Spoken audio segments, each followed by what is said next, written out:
નમસ્કાર, આપ જોઈ રહ્યા છો નેશન પ્લસ ન્યૂઝ. હું છું આપની સાથે હિતલ ભગત.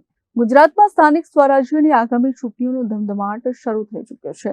ત્યારે વડોદરા જિલ્લા ભારતીય જનતા પાર્ટી દ્વારા ઉમેદવારોની પસંદગી માટેની મહત્વની ગણાતી સેન્સ પ્રક્રિયાની તારીખો અને સ્થળ જાહેર કરવામાં આવ્યા છે. ભારતીય જનતા પાર્ટી વડોદરા જિલ્લા દ્વારા સ્થાનિક સ્વરાજ્યની સામાન્ય ચૂંટણી 2026 માટે કમર કસવામાં આવી છે. આગામી 1 અને 2 એપ્રિલના રોજ જિલ્લાના વિવિધ મંડળોના દાવેદારોને સાંભળવા માટે નિરીક્ષકો અલગ અલગ સ્થળે હાજર રહેશે. જેમાં 1 એપ્રિલે સાવલી અને ડેસર તાલુકાના ઉમેદવારો માટે વંદે કમલમ કાર્યાલય ખાતે, જ્યારે ડભોઈ અને શિનોરના ઉમેદવારો માટે કરજણ એપીએમસી ખાતે સેન્સ પ્રક્રિયા યોજાશે. બીજા દિવસે એટલે કે 2 એપ્રિલે વાઘોડિયા અને વડોદરા તાલુકાના દાવેદારોને જિલ્લા કાર્યાલયે સાંભળવામાં આવશે.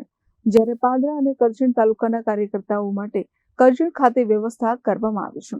ભાજપ દ્વારા શિસ્ત જાળવવા માટે સ્પષ્ટ સૂચના અપાઈ છે કે કોઈ પણ ઉમેદવારે પોતાની સાથે ટેકેદારોને લાવવા નહીં અને માત્ર વ્યક્તિગત રીતે જ નિરીક્ષક સમક્ષ હાજર થવાનું રહેશે. ઉમેદવારી પત્રક સાથે આધાર કાર્ડની નકલ, 3 પાસપોર્ટ સાઇઝના ફોટા અને અનામત બેઠક માટે જાતિનું પ્રમાણપત્ર અનિવાર્ય રાખવામાં આવ્યું છે. વિશેષ કરીને જે ઉમેદવારને 3 સંતાન હોય તેમણે તે અંગેના પુરાવા પણ રજૂ કરવા પડશે. ચૂંટણી લડવા ઈચ્છતા તમામ સક્રિય કાર્યકર્તાઓને નક્કી કરેલા સમયે અને સ્થળે જરૂરી માહિતી સાથે પહોંચવા મંડળ સ્તરેથી આદેશ આપવામાં આવ્યા છે. Bureau report, nation plus news, Vadodara. સમાચારોના સતત અપડેટ મેળવવા માટે અમારી નેશન પ્લસ ન્યૂઝની યુટ્યુબ ચેનલને સબસ્ક્રાઇબ કરો, બેલ આઇકન દબાવો અને જોડાયેલા રહો ફેસબુક, ઇન્સ્ટાગ્રામ અને ટ્વિટર પર.